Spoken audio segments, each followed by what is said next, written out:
내가 20살이 되던 해에 겪은 일이다.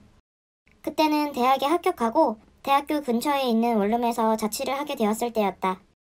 설레는 마음으로 자취를 시작한 지 한 달 정도 지난 어느 날 평소와 같이 하루를 마무리하고 잠에 들었는데 문득 잠에서 깨 정신을 차려보니 내가 엘리베이터를 타고 있었다.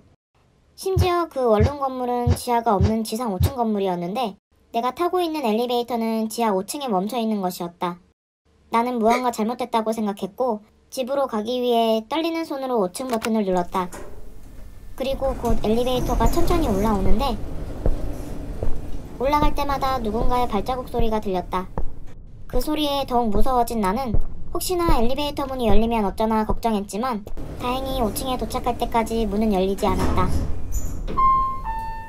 그리고 5층에 도착한 후 엘리베이터 문이 열렸는데 엘리베이터 맞은편에 있는 비상구 문 밑틈으로 푸른빛이 보이는 것이었다. 처음 보는 푸른빛에 난 살짝 의아하기도 했고 복도로 나가기가 겁이 나서 주춤하던 그때 아까 들렸던 발자국 소리가 비상구 문 안에서 다시 나는 것이었다. 안되겠다 싶어 엘리베이터에서 나와 복도 끝에 있는 우리 집으로 조심스럽게 가고 있는데 비상구 문이 열리는 소리에 뒤를 돌아보니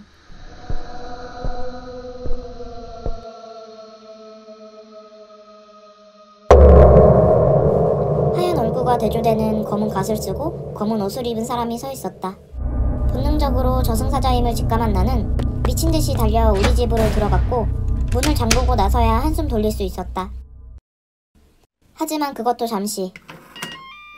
내가 한숨 돌리자마자 현관에서 도어락이 풀리는 소리가 났다. 난 창문으로 뛰어내릴까? 아니면 주방에 있는 후라이팬이라도 들까? 하며 망설이는데 우연히 보게 된 침대에 내 몸이 엎드려 있는 것이었다.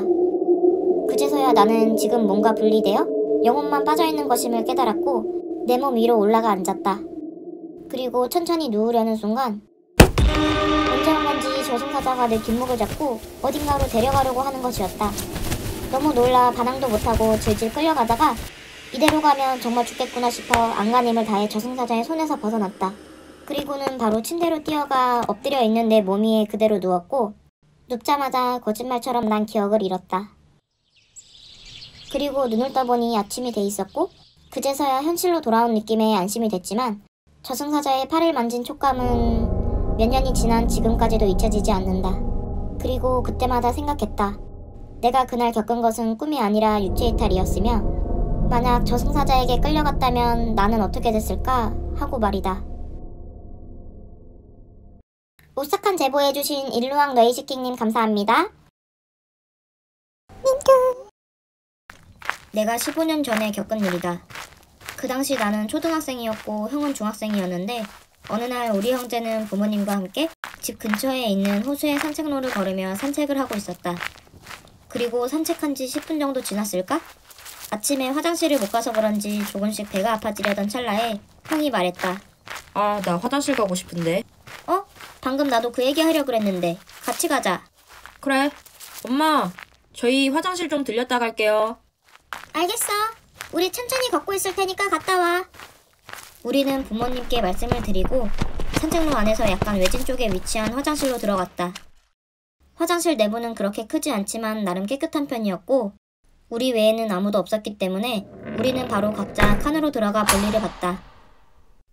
그리고 얼마 후 장을 비우고 가벼운 마음으로 나오니 형은 아직 칸 안에 있는 것 같았다. 형 아직 멀었어? 야, 나 거의 다 됐어. 좀만 기다려. 그럼 나 밖에서 기다린다. 알겠어. 형한테 말한 나는 화장실에서 나와 문 앞에서 형을 기다렸다. 그리고 5분 정도가 지났을 때 화장실에서 형이 나왔다. 빨리 가자. 어? 그런데 화장실에서 나온 형은 조금 이상했다. 얼굴은 새하얗게 질려 있었고 손은 미세하게 떨리고 있었다. 형, 왜 그래? 내가 묻자 형이 말했다. 너 밖으로 나가고 얼마 안 있다가 나도 나와서 손을 씻고 있는데 어떤 남자가 화장실로 들어왔어. 형의 말에 난 조금 의아해했다. 내가 고개를 갸우뚱했지만 형은 계속해서 말을 이어나갔다. 그 남자가 들어오는 인기척에 내가 뒤로 돌아봤는데 그 남자의 눈동자가 좀 이상했어. 보통 사람의 눈은 홍채가 있고 그 안에 동공이 있잖아. 근데 그 사람은 마치 홍채가 없이 동공만 있는 느낌이었어. 이 겨울에 식은땀까지 흘리며 말하는 형의 모습을 보고 난 조금씩 무서워졌다.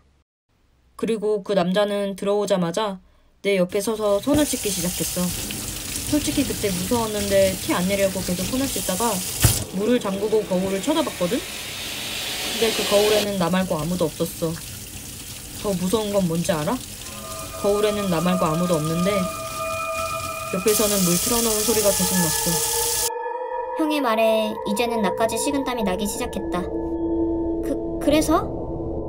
순간 나는 온몸이 얼어붙었고 나도 모르게 고개를 돌려 옆을 쳐다보는데 그 남자는 내 눈높이에 맞춰서 날 정면으로 쳐다보고 있었어. 그리고는 점점 웃는데 이는 누렇고 입꼬리는 거의 귀에 닿을 정도로 올라갔어.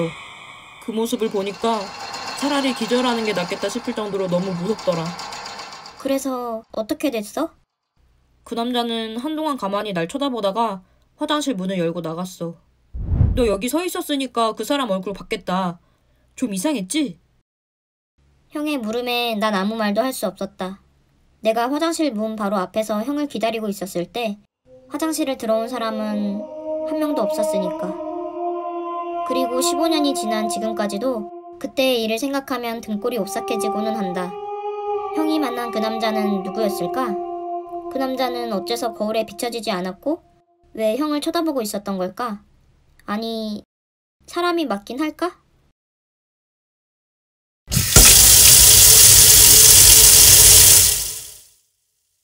오싹한 제보해주신 노네임님 감사합니다. 내가 초등학생 때 겪은 일이다. 그 당시 나는 6학년이었고 동생은 5학년이었는데 우리는 가끔 학교 운동장에 남아 간단하게 운동을 하곤 했다. 그러던 어느 날 동생과 나는 여느 때와 같이 학교에서 운동을 끝내고 저녁 늦게 집으로 돌아가고 있었다. 학교에서 집까지는 걸어서 15분 정도의 거리였고 그 사이에는 큰아버지 집이 있었는데 나와 얘기를 나누며 걷던 동생이 멀리서 보이는 큰아버지 집을 보고는 뭔가 생각난 듯 말했다. 아 맞다! 저번에 큰아버지 집에 만화책 놓고 왔는데 우리 큰아버지 집에 좀 들렸다 가자. 그래. 그렇게 우리는 큰아버지 집으로 가게 됐고 이런저런 얘기를 하며 한참을 걷다가 큰아버지 집에 다 왔을 때쯤 큰어머니가 집 앞에서 신호가 바뀌길 기다리고 계시는 것이 보였다. 우리는 반가운 마음에 큰어머니께 다가가 인사를 드렸다. 큰어머니 안녕하세요. 얘들아! 이 시간에 여긴 어쩐 일이야? 제가 저번에 만화책을 놓고 가서요. 집 가는 길에 큰아버지네 들려서 가져가려고요. 아 그래? 저녁은 먹었어? 큰어머니는 평소와 같이 반겨주셨고 우리는 그 자리에서 몇 분 동안 얘기를 주고받았다. 정말이야? 네. 그래서 큰아버지랑 저희 아빠랑 내기했어요. 언니, 그렇게 집 앞에서 얘기를 하고 있는데 얘들아! 큰엄마 이제 빨리 가봐야겠다. 위에 큰아빠 있으니까 그냥 들어가면 돼. 네? 갑자기 큰어머니가 빨리 가봐야겠다면서 신호등이 바뀌자마자 길을 건너는 것이었다.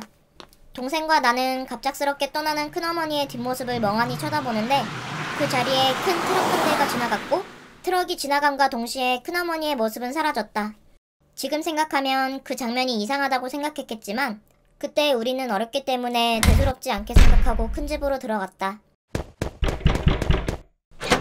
큰아버지 저희 왔어요. 오 얘들아 여긴 어쩐 일이니? 아 얘가 저번에 만화책 놓고 가서 그거 가지러 왔어요. 아 그거 아마 식탁 위에 올려놨을 거야. 부엌으로 가봐. 그리고 거기서 큰엄마가 떡 만들고 있으니까 떡 좀 달라 해서 집에 가져가거라. 네? 부엌에서 큰어머니가 떡을 만들고 있다는 큰아버지의 말에 동생과 나는 서로를 쳐다봤다. 큰어머니는 방금 밖에서 우리랑 얘기했는데 뭐지? 우리는 이상함을 느끼고 부엌으로 들어갔고 큰아버지 말대로 부엌에서 큰어머니가 떡을 만들고 계셨다. 큰어머니! 얘들아 왔니? 큰어머니, 아까 밖에서 저희랑 얘기하지 않으셨어요? 응? 너희랑 얘기를 나누다니? 아까 집 앞에서 급한 일이 있으시다고 길 건너셨잖아요. 이 상황이 믿기지 않는 우리는 당황해하며 말했고 큰어머니는 이해가 안 된다는 듯한 표정으로 답했다. 무슨 소리야? 큰엄마 오늘 한 번도 밖에 안 나갔는데? 그럼 나와 동생이 본 큰어머니는 누구였던 걸까? 사람들이 흔히 말하는 도플갱어였을까? 아니면 귀신이었을까? 그것이 뭐였는지 알아내지는 못했지만 10몇 년이 지난 지금까지도 나와 동생은 그 길을 지나갈 때마다 소름이 돋고 생각하기도 싫은 기억이다. 오싹한 제보해주신 시린님 감사합니다. 내가 3년 전에 겪은 일이다. 당시 나는 남자친구와 함께 여행을 갔다가 차를 타고 돌아오는 길이었는데 남자친구가 장시간 운전을 해서 그런지 많이 피곤해 보였다. 오빠, 많이 피곤해 보이는데 내가 대신 운전해줄까? 아니야, 괜찮아. 하지만 내가 물어볼 때마다 남자친구는 괜찮다며 계속 운전을 이어갔고 1시간 후쯤 우리는 국도에 들어섰다. 저기 주차장 있다. 그리고 곧 한쪽에 탁 트인 넓은 주차장을 발견했다. 아, 잘됐다. 너무 졸려서 안 되겠어. 저기서 잠시 쉬다 가자. 남자친구는 정말 피곤했었는지 바로 주차장으로 들어섰고 30분만 눈 좀 붙이겠다고 해서 나는 알겠다고 한 뒤 핸드폰을 하며 시간을 보냈다. 그리고 몇 분의 시간이 지났을까? 차 안에만 있어 조금 답답해진 나는 밖으로 나와 주변을 훑어보았다. 여기 대학교 기숙사 주차장이었네? 주차장 앞에는 대학교 기숙사가 있었고 바로 옆에는 조경이 잘 된 공원이 있었다. 나는 공원으로 들어가 한 바퀴 돌며 사진도 찍고 주변을 구경한 뒤 다시 주차장을 향해 걸어갔다. 그리고 차 앞에 거의 다다랐을 즈음 택시 한 대가 주차장으로 들어오더니 어떤 여자 한 명이 캐리어를 끌고 택시에서 내리는 것이 보였다. 여기 기숙사 학생인가 보네? 나는 곧 신경을 끄고 차로 다가가 차문을 열려는데 저기요! 아까 택시에서 내렸던 여자가 캐리어를 끌고 이쪽으로 오고 있었다. 잠시 여쭤볼 게 있는데. 네, 말씀하세요. 여기 A관이 어디예요? A관이요? 저기가 A관 기숙사 아니에요? 저기로 들어가시면 될 것 같은데. 아, 네, 맞네요. 감사합니다. 여자는 내게 인사를 한 뒤 다시 캐리어를 끌며 기숙사 쪽으로 걸어갔고 여자의 뒷모습을 쳐다보던 나는 차에 탔는데 차에 타자마자 갑자기 소나기가 내리기 시작했다. 당시 남친은 코까지 골며 자고 있던 데다 소나기는 금방 그칠 것 같았기에 나는 조금만 더 있다 깨우자는 생각으로 다시 핸드폰을 꺼냈다. 그러다 문득 어딘가에서 시선이 느껴져서 창문 밖을 쳐다보니 기숙사 안으로 들어간 줄 알았던 여자가 가로등 밑에 가만히 서서 나를 쳐다보고 있는 것이었다. 그 모습을 본 나는 왠지 모르게 불쾌한 기분이 들어 당시 카톡을 하고 있던 친구에게 전화를 걸었다. 그리고 10여 분 뒤. 야, 그게 뭐냐? 하나도 안 똑같아. 너 그거 어느새 불쾌감은 잊고 친구와 신나게 통화를 하는데 야, 이제 오빠 깨워야겠다. 이따 다시 전화할게. 그 여자가 창문 앞에 얼굴을 바짝 붙인 채 나를 쳐다보고 있었다. 저기요, 여기 A관이 어디예요?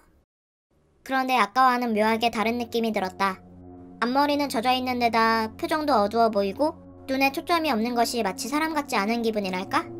때문에 무서워진 나는 대답도 하지 못하고 가만히 바라보고 있었다. 그러자 여자는 아, 네, 맞네요. 감사합니다. 하고는 기숙사 쪽으로 향하는 것이었다. 그리고 그 모습을 본 나는 소름이 끼치기 시작했다. 내가 대답을 하지 않았음에도 불구하고 여자는 마치 대답을 들은 것처럼 이야기하며 후련히 사라지는데 아까와 달라진 게 있다면 캐리어는 들고 있지 않았고 신발도 신지 않은 채 맨발로 걷고 있었다. 오빠! 빨리 일어나! 오빠! 나는 여기에 계속 있으면 뭔가 잘못될 것 같은 느낌이 들어 얼른 남자친구를 흔들어 깨우고는 바로 그곳을 빠져나왔다. 오빠, 나 아직도 무서워.